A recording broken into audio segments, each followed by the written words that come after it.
Les artisans d'art ouvrent leur atelier à l'occasion des Journées européennes des métiers d'art. Plusieurs d'entre eux seront d'ailleurs présents au château de Nion. On en parle avec Thierry Augan. Bonjour. Bonjour. Vous êtes le coordinateur vaudois de ces Journées européennes. Je l'ai dit, au château de Nion, ce sera les 31 mars, 1er avril et 2 avril.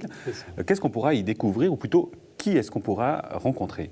Au château de Nion, il y a un vannier, fait donc de la vannerie, des paniers en osier, une émailleuse très brillante et très connue dans son métier dans la haute horlogerie. On a également des horlogers, deux horlogers.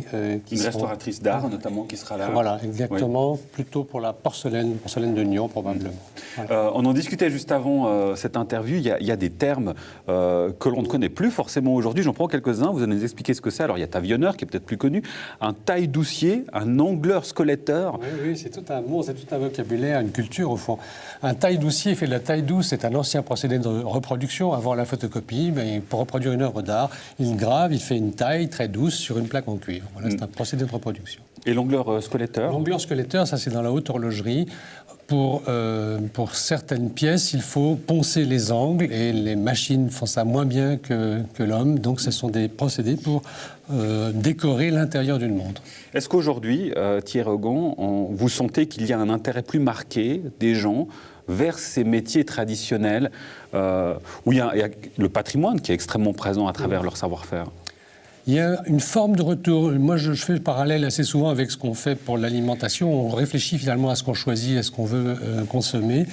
Il y a un peu ça, au fond, vers les métiers d'art, où on redécouvre des métiers traditionnels qui ont par chance survécu, qui sont rares, pas tous forcément menacés, mais qui sont effectivement vivants. C'est très émouvant de penser qu'un forgeron aujourd'hui fait le même geste depuis la nuit des temps, et ça s'est traversé à travers toutes ces générations.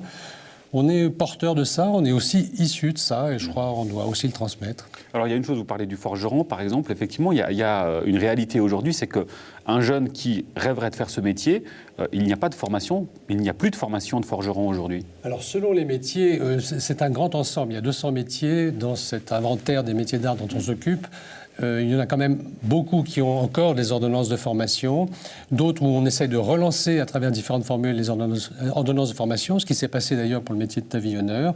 Et puis après, il reste quand même la grande et vieille tradition du compagnonnage, c'est-à-dire on va chez un artisan, il y a vraiment un rapport de maître à apprenti, et ça se fait encore pour beaucoup de métiers, y compris le grand tour en Europe ou à l'étranger. On revient sur des fondamentaux finalement, ce qui était présent depuis la nuit des temps.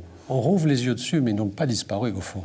Et on le voit bien, on peut le découvrir à travers ces journées. Oui. C'est un succès phénoménal au niveau mondial, hein. C'est 19 pays qui participent, c'est 1,2 million de visiteurs l'an dernier. C'est tout simplement devenu le premier événement international consacré au métier d'art. Voilà. Et en Suisse également, puisque maintenant depuis 4 ans, la première année, 42 ateliers participaient. Et c'était à Genève uniquement 5800 visiteurs.